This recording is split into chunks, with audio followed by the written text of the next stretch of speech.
Parkinson's ഡിസീസിനെ പറ്റി നമ്മളെല്ലാം ഈ റിസർച്ചേഴ്സ് ഈ ഫ്രൂട്ട് ഫ്ലൈസ് അഥവാ നമ്മുടെ പഴയ ഈച്ചകളിൽ ഉപയോഗിച്ച് നടത്തിയ ചില സ്റ്റഡികൾ കാണിക്കുന്നത് ഈ ഡോപ്പമിനർജിക് ന്യൂറോൺസിൻ്റെ നാശങ്ങളിലേക്ക് നയിക്കുന്ന അല്ലെങ്കിൽ അതിന് കാരണമാകുന്ന ഒരു പ്രത്യേക ജീനിനെ ഇവർക്ക് ഈ സ്റ്റഡിയിലൂടെ ഒരു ജീനിനെ അതുമായിട്ട് അസോസിയേറ്റ് ചെയ്ത പ്രോട്ടീനെ അവർക്ക് ഐഡൻറ്റിഫൈ ചെയ്യാൻ കഴിഞ്ഞു എന്നുള്ളതാണ് ഈ സ്റ്റഡിയുടെ ഒരു പ്രത്യേകത. ഈ സ്റ്റഡി പബ്ലിഷ് ചെയ്തത് വളരെ പ്രശസ്തമായിട്ടുള്ള നേച്ചർ കമ്മ്യൂണിക്കേഷൻസ് എന്ന് പറയുന്ന ജേണലിലാണ് പബ്ലിഷ് ചെയ്തത്. ഈ സ്റ്റഡിയിൽ ഉള്ള റിസർച്ചേഴ്സും എന്ന് പറയുന്നത് ഡോക്ടേഴ്സും റിസർച്ചേഴ്സും ഒക്കെ പ്രത്യേകിച്ചും സ്വിറ്റ്സർലൻഡിൽ നിന്നുള്ള ഡോക്ടേഴ്സാണ്. പ്രത്യേകിച്ച് യൂണിവേഴ്സിറ്റി ഓഫ് ജനീവ അവിടെ നിന്നുള്ളവരുണ്ട്, യൂണിവേഴ്സിറ്റി ഓഫ് ബേണിൽ നിന്നുള്ളവരുണ്ട്, പിന്നെ ജോൺസൺ ആൻഡ് ജോൺസൺ ഉണ്ടല്ലോ കമ്പനീസ്, അതിൻ്റെ കുറേ റിസർച്ചേഴ്സൊക്കെ ചേർന്നിട്ടാണ് ഈ സ്റ്റഡി നടത്തിയേക്കുന്നത്. ഈ സ്റ്റഡിയിൽ നമുക്ക് അറിയുന്നത്, ഞാൻ നേരത്തെ പറഞ്ഞ പോലെ ഈ പാർക്കിൻസൺസ് രോഗം വന്നു കഴിഞ്ഞാൽ നമുക്ക് ഇത്തരത്തിലുള്ള ന്യൂറോൺസ്, അതായത് ഡോപ്പമിനർജിക് ന്യൂറോൺസിനുണ്ടാകുന്ന ഒരു അപചയം മൂലം പ്രത്യേക പേശികൾക്കുണ്ടാകുന്ന ഒരു ചലനങ്ങളെ നിയന്ത്രിക്കുന്ന പ്രത്യേക സിഗ്നലുകൾക്ക് തടസ്സപ്പെടുകയും അതുമൂലം ഉണ്ടാകുന്ന പ്രശ്നങ്ങളാണ് നമുക്ക് പൊതുവെ അത്തരത്തിലുള്ള പ്രശ്നങ്ങളാണ് നമ്മൾ കാണുന്നത്. വിറയലുണ്ടാകാറുണ്ട്, അനിയന്ത്രീയമായിട്ട് വളരെ പേശി സങ്കോചങ്ങൾ ഉണ്ടാകാറുണ്ട്, അല്ലെങ്കിൽ ബാലൻസ് തെറ്റുന്ന രീതിയിലുള്ള പ്രശ്നങ്ങൾ എന്നിവയുള്ള പ്രശ്നങ്ങൾ ഉണ്ടാകാറുണ്ട്. ഇതൊക്കെയാണ് ഇതിൻ്റെ ഒരു ലക്ഷണങ്ങൾ. അപ്പോൾ ഇതിനെപ്പറ്റി കൂടുതൽ പഠിക്കാനായിട്ട് അവർ ഈ ആദ്യം മനുഷ്യരിൽ സ്റ്റഡി നടത്തുന്നതിന് പകരമായിട്ട് അവർ ഈ പഴയ ഈച്ചകളിലും എലികളിലുമാണ് ഈ സ്റ്റഡി നടത്തിയിട്ടാണ്, ആ റിസർച്ചാണ് ഇവർ ഈ പേപ്പറിൽ പബ്ലിഷ് ചെയ്തേക്കുന്നത്.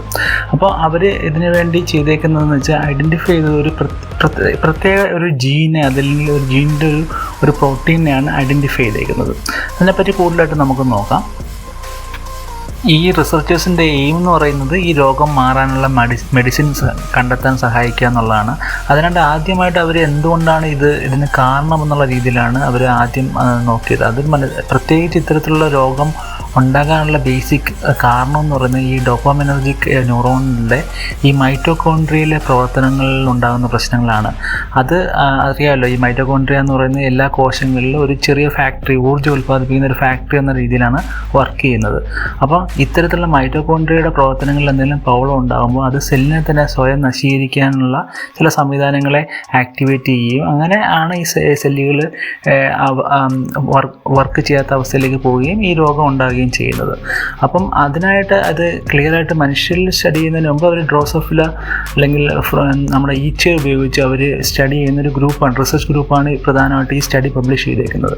അപ്പോൾ അവർ പ്രത്യേകിച്ച് ഫോക്കസ് ചെയ്ത് Fer2 എന്ന് പറയുന്ന ഒരു ജീൻ, അതായത് FER2 എന്ന് പറയുന്ന ഒരു ജീനിനെ ഫോക്കസ് ചെയ്തിട്ടാണ് സ്റ്റഡി അവർ ഫോർമുലേറ്റ് ചെയ്തേക്കുന്നത്. അതായത് ഈ ഒരു ജീന് പ്രത്യേകിച്ച് മറ്റു പല ജീനുകളെയും പ്രവർത്തനത്തെ നിയന്ത്രിക്കുന്ന ഒരു ജീനാണെന്നും ഇതിനെപ്പറ്റിയുള്ള കൂടുതൽ പഠിച്ചു കഴിഞ്ഞാൽ അത് മനുഷ്യരിൽ എങ്ങനെ വർക്ക് ചെയ്യുന്നു, മനുഷ്യരിലുണ്ടാകുന്ന മെക്കാനിസങ്ങളെ പറ്റിയുമൊക്കെ സ്റ്റഡി ചെയ്യാൻ കഴിയുന്നത് കൊണ്ടാണ് അവർ ഈ പഴയ ഈച്ചയിൽ ഫോക്കസ് ചെയ്ത് സ്റ്റഡി നടത്തിയത്. അപ്പം മുമ്പ് പല സ്റ്റഡികളിലും അവർ ഓൾറെഡി പറഞ്ഞിട്ടുണ്ട് ഈ Fer2 എന്ന് പറയുന്ന ഈ ജീനിൽ ചില മ്യൂട്ടേഷൻസ് ഉണ്ടാകുമ്പോൾ പാർക്കിൻസൺസ് രോഗങ്ങൾ പോലെ ഉണ്ടാകുന്ന പ്രശ്നങ്ങൾ ഈ ഈച്ചകളിൽ കാണാറുണ്ടായിരുന്നുള്ള പല സ്റ്റഡികളും പബ്ലിഷ് ചെയ്തിട്ടുണ്ട്. പ്രത്യേകിച്ച് ഈ മ്യൂട്ടേഷൻ വഴി നമുക്ക് അവരുടെ ഈ ചലനങ്ങളിലെല്ലാം പ്രശ്നങ്ങളുണ്ടാകുന്നതായിട്ട് പല സ്റ്റഡികളും പബ്ലിഷ് ചെയ്തിട്ടുണ്ട്. അതുകൊണ്ടാണ് ഈ പർട്ടിക്കുലർ ജീനിനെ ഫോക്കസ് ചെയ്ത് ഈ സ്റ്റഡി അവർ ഫോർമുലേറ്റ് ചെയ്തേക്കുന്നത്.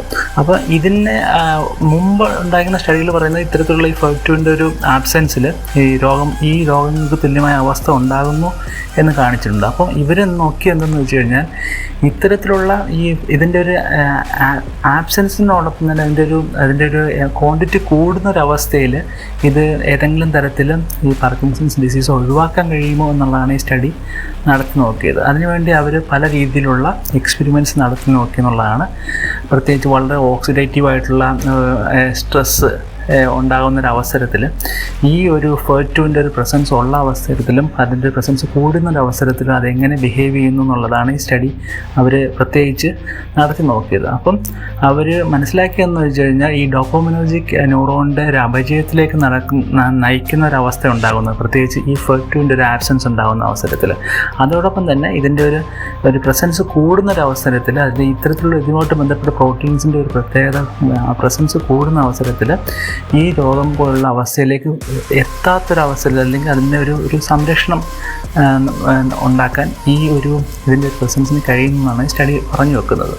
അവർ പ്രധാനമായിട്ട് ഈച്ചയിലാണ് നടത്തിയെങ്കിൽ അവർ മാമൽസിലേക്ക് വേണ്ടി ഇത്തരത്തിലുള്ള ഈച്ചകൾക്ക് അപ്പുറത്തേക്ക് മാമൽസിൽ എന്തെങ്കിലും തരത്തിലൊരു മാറ്റം ഉണ്ടാകുമെന്ന് അറിയാനായിട്ട് ഇതിൻ്റെ തന്നെ ഈ Fer2 തന്നെ ഹോമോലോഗിൻ്റെ പല മ്യൂട്ടൻറ്റുകൾ സൃഷ്ടിച്ചതിന് ശേഷം അവർ എലികളിലും ഈ സ്റ്റഡി നടത്തി നോക്കുകയും പ്രത്യേകിച്ച് പ്രായമായ എലികളിലും അവരുടെ ഒരു ചലനത്തിനുണ്ടാകുന്ന വൈകല്യങ്ങളും മറ്റും നിരീക്ഷിച്ചപ്പോൾ അവർക്ക് മനസ്സിലായെന്ന് വെച്ചാൽ ഈച്ചകളിൽ കാണുന്നതിന് പോലെ തന്നെ നല്ല പോസിറ്റീവായിട്ടുള്ള റിസൾട്ട്സ്, പ്രത്യേകിച്ച് പാർക്കിൻസൺസ് രോഗത്തിന് തുല്യമായിട്ടുള്ള പല പ്രശ്നങ്ങളും ഇതിൻ്റെ ഒരു പ്രസൻസിൽ ഒഴിവാകുന്നതായിട്ടാണ് റിസർച്ചിൽ പറഞ്ഞു വെക്കുന്നത്.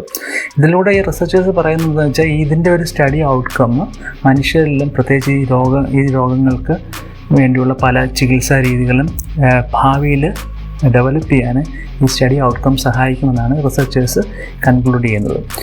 ഇത്തരത്തിൽ ഒരു വളരെ ഇൻട്രസ്റ്റിംഗ് ആയിട്ടുള്ള സ്റ്റഡി ആയതുകൊണ്ടാണ് നിങ്ങളെ പരിചയപ്പെടുത്താമെന്ന് കരുതുന്നത്. എനിക്ക് സ്റ്റഡി ഇഷ്ടപ്പെട്ട് കാണുമെന്ന് കരുതുന്നു. മറ്റൊരു ദിവസം മറ്റൊരു സ്റ്റഡിയുമായി വീണ്ടും നിങ്ങളുടെ അടുത്തേക്ക് വരാം. അതുവരെ നന്ദി, നമസ്കാരം.